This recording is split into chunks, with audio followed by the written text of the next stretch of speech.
3장. 유다의 여호사밧 왕 18째 해에 아합의 아들 여호람이 사마리아에서 이스라엘을 12해 동안 다스리니라.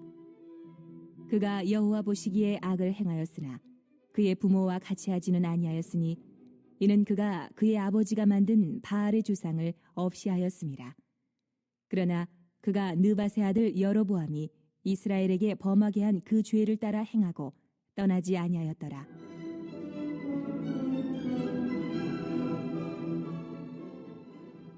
모압 왕 메사는 양을 치는 자라.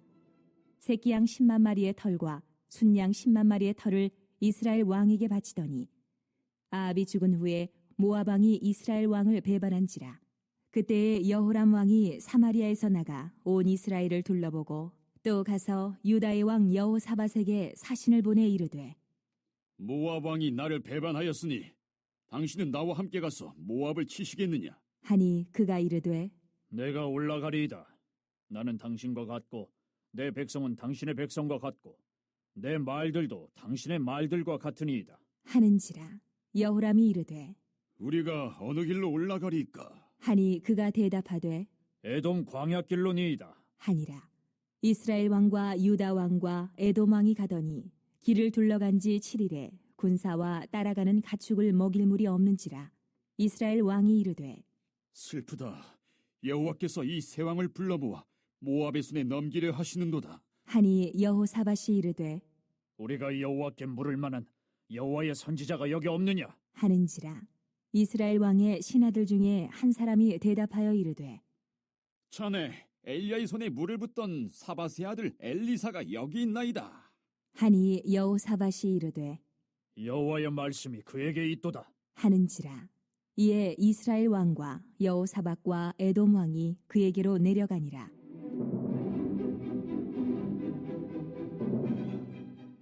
엘리사가 이스라엘 왕에게 이르되, 내가 당신과 무슨 상관이 있나이까? 당신의 부친의 선지자들과 당신의 모친의 선지자들에게로 가소서. 하니 이스라엘 왕이 그에게 이르되, 그렇지 아니하니이다. 여호와께서 이 세 왕을 불러 모아 모압의 손에 넘기려 하시나이다. 하니라.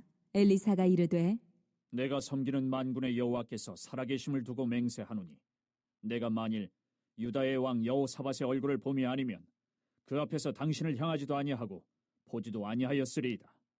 이제 내게로 검은고 탈 자를 불러오소서. 하니라.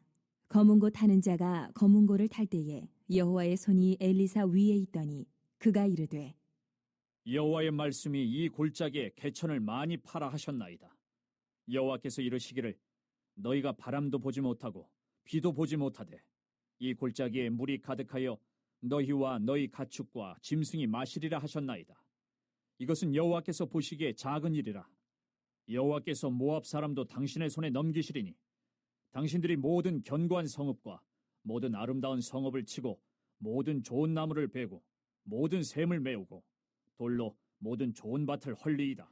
하더니 아침이 되어 소재 드릴 때에 물이 에돔 쪽에서부터 흘러와 그 땅에 가득하였더라.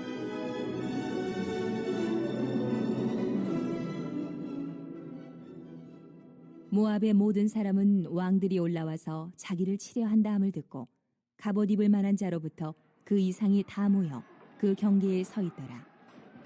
아침에 모압 사람이 일찍이 일어나서 해가 물에 비침으로 맞은편 물이 붉어 피와 같음을 보고 이르되, 이는 피라. 틀림없이 저 왕들이 싸워 서로 죽인 것이로다. 모압 사람들아, 이제 노력하려 가자. 하고 이스라엘 진에 이르니 이스라엘 사람이 일어나 모압 사람을 쳐서 그들 앞에서 도망하게 하고 그 지경에 들어가며 모압 사람을 치고 그 성읍들을 쳐서 헐고 각기 돌을 던져 모든 좋은 밭에 가득하게 하고 모든 샘을 메우고 모든 좋은 나무를 베고 길 하레셋에 돌들은 남기고 물매꾼이 두루 다니며 치니라. 모압 왕이 전세가 극렬하여 당하기 어려움을 보고 칼찬 군사 700명을 거느리고 돌파하여 지나서 에돔 왕에게로 가고자 하되 가지 못하고 이에 자기 왕위를 이어 왕이 될 마다들을 데려와 성 위에서 번제를 드린지라. 이스라엘에게 크게 경노함이 임하매 그들이 떠나 각기 고국으로 돌아갔더라. 자, 오늘 열왕기 하 3장 본문에 보시면 이제 그 연합 전쟁에 대한 기록이 나오는데요. 이게 이제 발단이 어떻게 되었냐면 이 모압이 이제 북이스라엘에게 조공을 바치고 있다가 이제 아합 왕이 죽게 되니까 바치던 조공을 돌연 중단을 하게 되죠. 그래서 아합의 아들 여호람 왕은요, 이를 굉장히 못마땅하게 여깁니다. 그래서 이거 안 되겠다, 본때를 보여주자. 그래서 모압을 칠 계획을 세우게 되지요. 근데 혼자서는 좀 무리라고 생각을 했는지 남유다의 여호사밧 왕에게 도움을 요청하게 됩니다. 이때 여호사밧 왕은 그 도움에 흔쾌히 허락을 하게 되죠. 그렇게 해서 북이스라엘의 여호람, 그리고 남방유다의 여호사밧, 그리고 치러 가는 도중에 또 합류하게 시킨 그러한 나라의 왕이 있습니다. 바로 에돔 왕입니다. 그래서 이렇게 세 왕이 연합을 해서 이제 모압을 치러 가게 됩니다. 자, 그런데 겉보기에는 대단한 군사 연합이었습니다. 그리고 그 목적도 아주 괘씸한 이 모압을 정벌하자라고 하는 뭐 나름대로 정의로운 그러한 일처럼 보여요. 근데 문제는 무엇입니까? 그들의 연합은 하나님 중심의 연합이 아니라는 거예요. 그래서 결국 이 결과적으로 볼 때 이제 오늘 본문 말미에 보시면 되게 허무하게 이 전쟁이 끝나버리고 맙니다.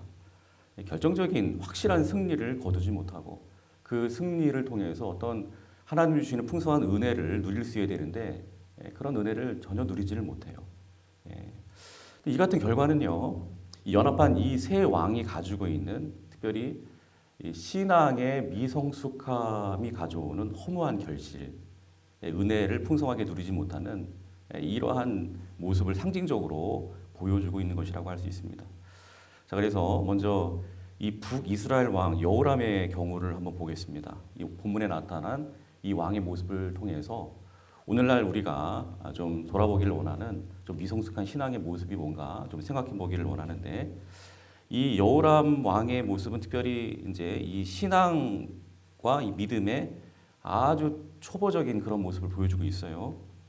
그러니까 그럴듯한 어떤 형식만 갖춘 그러한 신앙을 상징해요. 그래서 2절과 3절을 다 같이 읽어보겠습니다. 자, 시작. 그가 여호와 보시기에 악을 행하였으나 그의 부모와 같이 하지는 아니하였으니 이는 그가 그의 아버지가 만든 바알의 주상을 없이 하였음이라. 그러나 그가 느밧의 아들 여로보암이 이스라엘에게 범하게 한 그 죄를 따라 행하고 떠나지 아니하였더라. 자, 이 말씀처럼 이 여호람 왕은요, 그의 아버지가 만든 이 바알의 주상을 없앴습니다. 그로 인해서 물론 그 아버지 아합과 어머니 이세벨보다는 조금 나았어요. 분명 나았습니다. 그런데 결정적으로 3절 말씀에 보시면 이 여로보암이 이스라엘에게 범하게 한 그 죄를 여전히 따라갔다 이렇게 말씀합니다. 그러니까 이게 무슨 말이냐면 이 죄의 본질은 해결하지 못했습니다. 그저 보여주기식으로 외형적이고 아주 형식적인 그러한 개혁만 시도를 하고 있는 것이죠.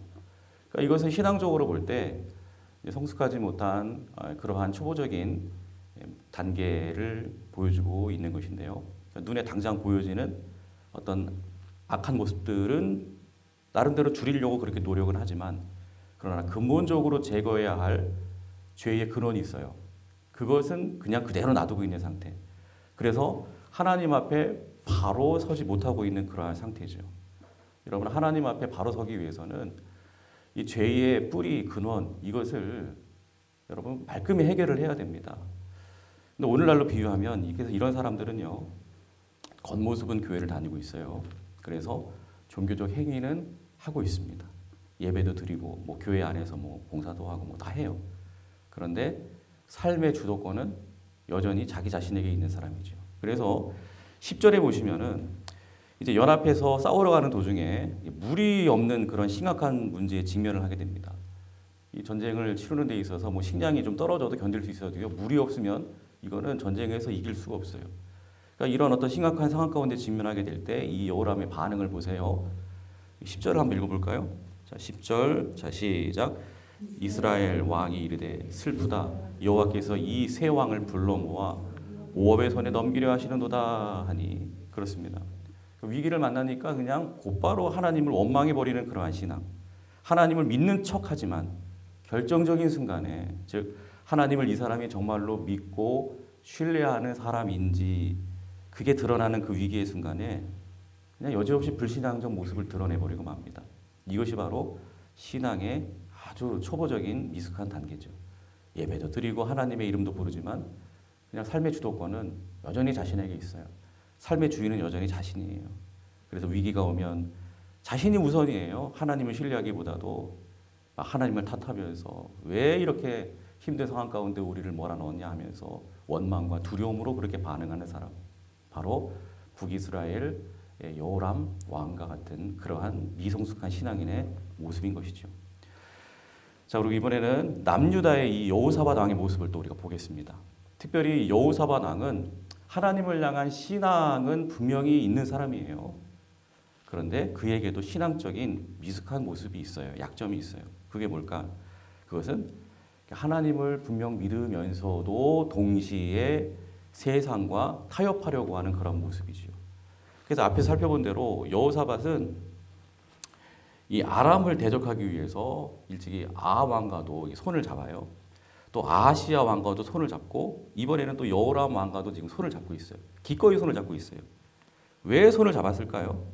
정치적인 그러한 실리 때문에 그런 거예요. 그러니까 하나님을 향한 믿음도 있었지만 동시에 어떤 국가적인 실리를 챙기려고 하는 이런 정치적인 계산이 거기에 숨어 있는 것이죠.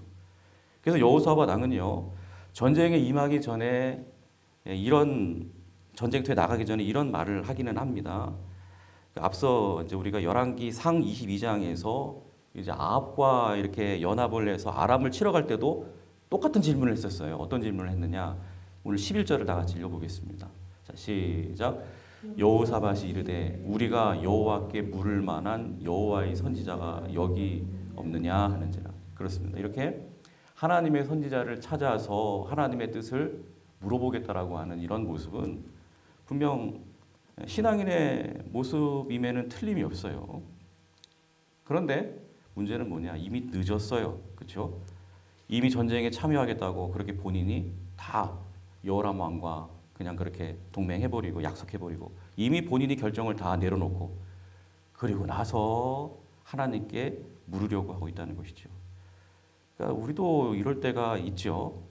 이미 결정을 내 나름대로 다 해놓고 나서 하나님 이게 맞을까요? 맞겠지요? 이렇게 해도 되겠지요? 이런 식으로 우리가 하나님 앞에 기도를 합니다. 이미 마음속에 그냥 답을 내가 다 정해놨어요. 이렇게 하겠다고 결정을 해놨어요. 그리고 기도는 단지 내가 정해놓은 그 답을 확실하게 하기 위한 확인용이에요. 확인용. 그러니까 이것이 바로 성숙하지 못한 신앙의 두 번째 모습인 것입니다. 여러분, 우리의 신앙이 깊어지면 깊어질수록 결정 후의 기도가 아니라 결정 전에 하나님 앞에 묻고 엎드려 기도하는 그러한 모습으로 나아가야 될 줄로 믿습니다. 그리고 이번에는 에돔 왕의 모습을 또 보겠습니다. 오늘 이 본문의 에돔 왕의 경우는 이미 이제 북이스라엘의 종속국이기 때문에 이 에돔 왕의 의사와는 상관없어요. 전쟁터에 나갈지 안 나갈지. 그냥 북이스라엘 왕이 가자고 하니까 종속국이니까 순종해야죠. 마지못해서 그냥 억지로 동참하게 된 그러한 사람이라고 할 수가 있습니다. 그러니까 신앙적으로 표현하면 신앙도 없고 믿음도 없어요. 전혀 없어요. 그저 억지로 그냥 몸만 따라가는 그러한 신앙이죠. 그런데요, 교회 안에도 이런 사람들이 있을 수 있어요. 때론 우리 자녀들 같은 경우에 믿음도 없고 신앙도 없어요. 그런데 부모의 강압에 의해서 너 주일학교 예배 나가야 돼. 너 중고등부 예배 참석해야 돼. 막 그런 강압에 의해서 어쩔 수 없이 그냥 마음에도 없는, 영혼도 없는 그러한 예배를 드리고 있는 우리 자녀들이 있을 수 있어요. 또 혹은 아내의 강압에 의해서 또 남편의 강압에 의해서 어쩔 수 없이 몸은 교회 안에 들어와서 뭐 예배에도 참여하고 막 봉사라고 하니까 그냥 막 같이 봉사도 하고. 그런데 정작 문제는 뭐냐? 그 마음속에 하나님이 없어요. 전혀. 몸은 교회 안에 있지만 영혼은 하나님과 동떨어져 있는 그러한 신앙이죠. 이것이 바로 오늘 본문의 에돔 왕의 모습이고 미성숙한 그러한 신앙의 또한 세 번째 모습인 것입니다.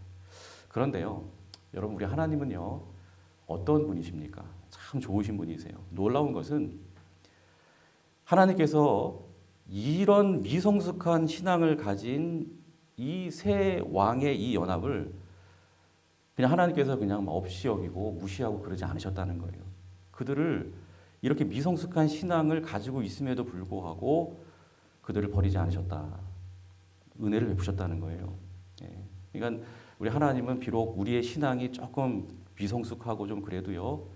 오늘 이 여호사밧 왕처럼 그래도 하나님께 좀 물어봐야 되겠다 하면서 하나님을 찾으려고 하는 모습이 조금이라도 있으면 이처럼 엘리사를 이렇게 막 붙여주시고 그를 통해서 막 개천을 파게 명령하시고 해서 물을 기어코 공급해 주시는 분이시라는 거예요. 그래서 오늘 14절에 보시면 이 같은 하나님의 마음을 우리가 이 엘리사의 모습을 통해서 좀 발견하게 되는데, 자, 14절을 다 같이 읽어보겠습니다. 자, 14절, 자, 시작. 엘리사가 이르되 내가 섬기는 만군의 여호와께서 살아계심을 두고 맹세하노니 내가 만일 유다의 왕 여호사밧의 얼굴을 봄이 아니면 그 앞에서 당신을 향하여도 아니하고 보지도 아니하였으리이다. 그렇습니다. 좀 신앙이 좀 미성숙해도 그래도 조금이라도 하나님을 찾고 의지해 보려고 하는 이 여호사밧 왕 때문이라도 내가 돕겠다. 그런 고백인 것이죠. 그래서 마침내 이 물이 없는 광야에서 하나님의 은혜로 이 물을 얻게 됩니다. 그리고 또 어떤 일이 벌어지게 되죠? 이 막 물이 이 계곡에 막 그냥 밤새도록 막 흘러 들어와요. 그리고 아침이 되니까 이른 아침이 되니까 물이 막 흥건하게 차 있어요. 그런데 아침 일찍 떠오른 그 붉은 태양빛이 그 물에 비치면서 빨갛게 보이는 거예요. 그러니까 이 적군이 그것을 보고 그게 이 지들끼리 이 연합한 왕끼리 갑자기 이렇게 연합하다가 마음이 틀어져가지고 분쟁이 일어났구나, 싸워가지고 자기네들끼리 치고받고 해서 피를 흘려가지고 피가 고여가지고 막 물처럼 이렇게 그렇게 고인 것이다 이렇게 생각을 하고 저들은 다 멸절됐구나 하고 방심을 합니다. 그 틈을 타서 이제 모압을 다 제압해 버리죠. 자, 그래서 이제 승리한 것처럼 보여요. 그런데 결정적으로 그들의 승리가 완전하지는 못했습니다. 나중에 이 모압이 아주 충격적인 행동을 하죠. 모압 왕이 자기 아들을 제물로 그렇게 바치면서 막 일방적으로 싸움을 끝내버립니다. 그러니까 연합군은 아들을 막 제물로 바치는 이 모압 왕의 모습을 보고 충격에 빠져가지고 그냥 그냥 철수를 해버리고 맙니다. 이게 막 연합해가지고 그 나라를 치겠다고 막 그냥 그럴 때는 언제고 그냥 허무하게 그냥 그만하자 하고 그냥 다 철수해버렸다는 거예요. 이게 뭐 싸움하러 가서 결정적인 승리를 거둔 것도 아니고 이거 아무것도 아니에요. 즉 하나님의 은혜는요, 우리의 미성숙한 신앙보다도 크셔서 미성숙한 신앙인에게도 은혜를 주실 수 있지만, 그러나 미성숙한 신앙에는 이렇게 온전한 결실이 없다. 은혜의 풍성함을, 완벽한 승리를 결코 체험할 수 없다라고 하는 것을 분명하게 우리에게 보여주고 있는 것입니다. 그래서 여러분, 오늘 이 3장 말씀은 오늘 우리의 신앙의 상태를 비추어주는 그러한 거울과도 같은 그러한 말씀이라고 할 수 있어요. 혹시 우리는 이 북이스라엘의 여호람 왕처럼 겉으로만 그냥 그럴듯한 형식적인 신앙을 가지고 있지는 않는지 좀 이 새벽에 돌아보기를 원하고요. 또 우리는 이 남유다 여호사밧 왕처럼 믿음은 내게 있지만 그러나 그 믿음 위에 은근히 내 계산과 내 뜻이 더 강조되고 있는 그러한 신앙은 아닌지 좀 돌아보실 수 있기를 바라고요. 또 우리는 또 에돔 왕처럼 또 우리의 가족 중에 우리의 자녀, 남편 가만히 보면 이 에돔 왕처럼 마음과 영혼이 실종된 그러한 예배를 지금 계속 그렇게 드리고 있지는 않는가. 그러나 하나님은 이 같은 우리 연약한 믿음에도 잊지 마십시오. 온전한 은혜를 베푸시는 좋으신 하나님이신 줄로 믿습니다. 몸만 그냥 교회 와서 예배만 드려도요, 그냥 내 의지가 더 앞서서 그래도요, 그렇게 신앙생활해도 그래도 조금이라도 우리가 하나님을 향한 마음이 있고 우리 얼굴이 조금이라도 하나님을 향해 있고 그러면 그래도 하나님 은혜를 베풀어 주시는 좋으신 분인 줄로 믿습니다. 그러나 하나님은 절대로 우리가 그런 미성숙한 신앙에 머물러 있지 말고 이제는 더 깊은 믿음으로 저와 여러분들과 또 우리의 자녀들과 우리의 남편, 우리 아내 모두가 다 깊은 성숙한 신앙인으로 그렇게 견고하게 서기를 원하시는 줄로 믿습니다. 그래서 우리 모두가 다 하나님의 은혜를 막 체험하다가 말고 텅 빈 그러한 어떤 신앙생활을 하면서 공허하고 막 그런 게 아니라 정말 하나님의 은혜를 풍성하게 체험하는 그러한 기쁨이 넘치는 그러한 승리의 신앙생활을 하기를 원하시는 줄로 믿습니다. 이 같은 하나님의 부르심과 초청에 감사함으로 응답하며 나아가는 우리 모두가 되시기를, 또 우리의 모든 가족이 다 되시기를 주님의 이름으로 축원합니다. 기도하겠습니다.